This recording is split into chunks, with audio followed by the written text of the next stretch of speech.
Oi gente, tudo bom com vocês? Bem, essa nossa aula, ela fecha o conteúdo do nosso primeiro bimestre com esses povos do Oriente Médio e da África. Necessariamente a gente vai hoje centralizar nossa discussão no Egito, mas sabendo que o continente africano durante muitos e muitos anos foi governado, ou melhor, foi dominado por diferentes povos, por diferentes nações. Tranquilo? Então a gente vai fechar o nosso material hoje com essa nossa aula de Egito. E eu gostaria de reforçar com vocês o lembrete que tem um exercíciozinho valendo 3. Eu espero que vocês acessem e respondam. É uma aula super tranquila e a gente vai desenvolvendo os nossos debates por aqui. Beleza? Bem, assim como a gente viu com a Mesopotâmia, o que vai estar possibilitando que a sociedade egípcia se desenvolva é a proximidade com regiões fluviais, ou seja, a proximidade com rios.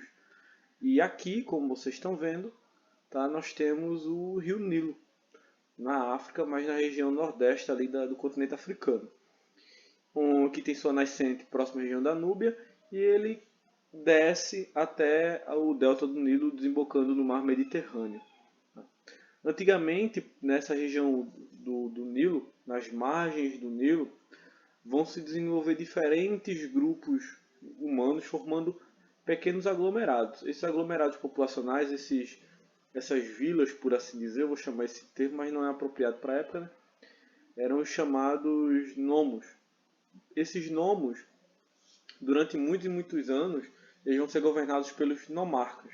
Cada nomarca com a sua administração, seus cuidados, o seu tato com o seu nome. Isso vai durar durante muitos e muitos anos, até que vai haver um processo de unificação. Em busca de melhores territórios, esses nomos vão começar a lutar entre si e se unificar, formando assim dois nomos maiores, ou melhor, dois reinos maiores aí. O Alto Egito, mais próximo à nascente do Nilo, na região da Núbia, e o Baixo Egito, próximo ao delta do Nilo, uma região muito mais fértil por causa da quantidade de afluentes que o rio Nilo permitia, né, que fluísse. Geralmente isso causa um pouco de confusão porque os alunos eles associam ao alto e baixo com o que eles veem no mapa. Mas a gente tem que lembrar da questão de relevo. Tá? O Alto Egito fica nessa região mais ao sul, né? E o Baixo Egito fica mais subindo aí ao norte. Tranquilo? Então, essa é a estrutura inicial que a gente tem para a formação do Egito Antigo, geograficamente falando e hidricamente falando também. Beleza? Esses nomos, eles são como eu posso colocar para vocês, a base, a essência desses aglomerados humanos dentro desse recorte temporal que a gente vai entender como sendo o Egito Antigo. Tá bem? E o que é que vai acontecer com o passar dos anos? Por volta de 3100, Menes, que governava o Alto Egito, ele vai conseguir unificar os nomos. Menes ele vai ter um alto interesse nos recursos hídricos que o Baixo Egito proporcionava. Então ele vai se organizar militarmente e vai acabar dominando, conquistando a região do Baixo Egito, unificando as coroas. A coroa branca, que representava o Alto Egito, a coroa vermelha, que representava o Baixo Egito, ambas vão ser unificadas, formando a dupla coroa, mostrando que o faraó, o rei, dominava do norte ao sul todas as terras do Egito. Para se estudar o Egito Antigo tem uma periodização muito prática. O Antigo Império, que vai de 3100 a 2100, ou seja, 1000 anos aí de Egito Antigo, é a região, é o ápice do Egito Antigo.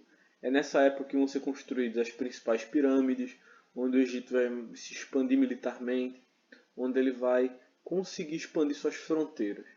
O Médio Império é a época em que o Egito ele vai sofrer um período de crise, não vai conseguir se manter.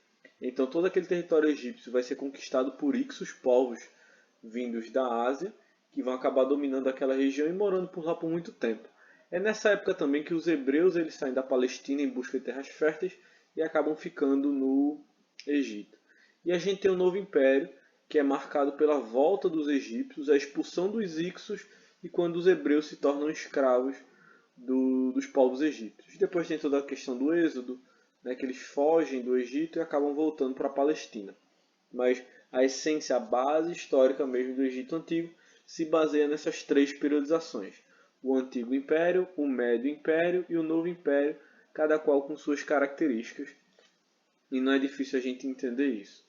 Durante toda a história do Egito, a gente vai ter uma sociedade muito bem hierarquizada. A religião egípcia ela é muito pautada em princípios é, de vida após a morte. Existia sempre uma preocupação religiosa, por assim dizer, com um além. A imagem do faraó ela é sempre representada a figura divina. Ele é como se fosse uma continuação do poder dos deuses, uma representação desse poder, por isso que ele necessariamente seria cultuado e deveria ser honrado. Abaixo do faraó nós vamos ter toda a nobreza, que querendo ou não era responsável pela administração do império, né, e outras estruturas militares também. E aí a gente vai seguindo com os sacerdotes, representando aí os grupos ligados à religiosidade, e os sacerdotes eles têm um papel fundamental porque são eles que dominam a escrita, juntamente com os escribas, claro, que são eles detentores mesmo desse trabalho de transcrever documentação antiga. Tem um documento histórico muito importante do Egito Antigo que é chamado Papiro de N, que ele vai ser identificado e ele vai servir, tá, para retratar para a gente como é que os egípcios entendiam a vida após a morte, e é geralmente nesse documento que são encontrados a maioria das divindades. Esse documento, depois de transcrito, vai ser descoberto que geralmente ele só era tido por pessoas da nobreza, né? E aí acoplava outro aglomerado de questões, principalmente relacionadas ao culto mesmo dessa passagem. Beleza? Os militares eram outra classe importante porque, como na antiguidade, um grande elemento que se vai ser visto é a questão da dominação de terras, a disputa por áreas agrícolas e áreas férteis, como era o caso do Nilo e da Mesopotâmia, estava sempre em constante xeque, porque outras nações estavam querendo também dominar esses territórios. Então, um exército bem organizado, um exército muito bem preparado, é fundamental para qualquer sociedade do mundo antigo. E nós vamos ter outras camadas, como os comerciantes, os artesãos, os camponeses e os escravos. Essas camadas abaixo elas são essenciais para o desenvolvimento do Egito Antigo, porque elas sustentam, elas mantêm o equilíbrio mais baixo, elas sustentam essas camadas maiores com o seu trabalho. Principalmente no caso dos escravos, que sem eles, com certeza, ou grandes obras públicas como as pirâmides, as FIIs e tantas outras não sairiam do papel. Essa hierarquia social, essa dominação, esse controle são essenciais para que a sociedade ela consiga se manter em uma crescente, em um desenvolvimento contínuo. Tá? Na questão da organização política, um detalhe interessante é que o faraó ele tinha seu poder, claro, mas alguns órgãos, ou melhor, alguns funcionários públicos que descendem da nobreza, eles vão ter uma função predominantemente importante, né? Como os cobradores de impostos, que muitas vezes estavam associados à nobreza, as pessoas que administravam as obras públicas também, que estavam associadas à nobreza, e tantos outros indivíduos. Um elemento fundamental que vai fazer parte da história do Egito é, sem sombra de dúvidas, a religião. É muito difícil a gente falar de Egito sem associar a elementos práticos da religião desse povo. Porque em sua grande maioria os egípcios eles eram durante a maioria da sua história, os egípcios eles foram politeístas. Em outras palavras mais práticas, né? Eles sempre acreditaram em muitos deuses. E os deuses egípcios, eles em parte, eles tinham uma característica zoomórfica, ou seja, eles se assemelhavam muito a animais. Qual é o propósito disso? Eles associavam o deus àquele animal que estava mais próximo à realidade que o indicava. Vamos a um exemplo prático. Anubis ele tem a cabeça de um cachorro. Qual o motivo disso? E detalhe, Anubis é aquele responsável por levar o morto para o além, para acompanhá-lo na passagem. Por que disso? Né? Geralmente se viam muitos cães próximos a regiões de cemitério e essas coisas, então eles acabavam associando essas imagens. Como tantos e tantos outros deuses. Né? A gente tem Maat, a deusa da justiça, que geralmente é representada com a pena de uma águia, e tantos outros elementos. Né? Ra, Amon, que é representado como um falcão, porque geralmente se vê falcões aos céus, próximo ao sol, e tantas outras divindades, cada qual com seu sentido e a sua lógica própria. Enfim, os deuses eles também muitas vezes se associavam a questões humanas. Eles tinham seus sentimentos, a inveja, a raiva, a fúria e tantas questões comuns a essa passagem. E um elemento que a gente não pode esquecer, que eu já citei antes, mas eu preciso voltar nele, é essa ideia de que a religião egípcia ela sempre vai ter uma ligação muito grande com a morte, com a passagem, com o que vem além.